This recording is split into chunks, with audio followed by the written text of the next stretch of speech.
Ғылам таппай мақтанба, оран таппай баттанба, құмарланып шаттанба, ойнап босқа күлуге, бес нәрсеге асық бол, бес нәрсеге ғашық бол.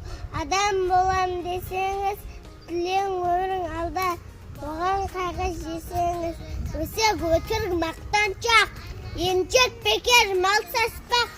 Бес тұспанның білсеңіз, талап еңбек терең ой, қанағат рағым ойлап қой. Бес асыл іс көрсеңіз, жамандық көрсең ләпілі, суытып көңіл сүйсаңыз, жақсылық көрсең ләпілі, оны ойға жисаңыз. Ғылым болмай немене? Балалықты қисаңыз, болмасаң да сатпақ. Бір ғалымды көрсеңіз, ондай болмақ қайда деп айтпа. Ғылым сүйсеңіз, сізге ғылым кім берер? Жандай жатып сөнсеңіз,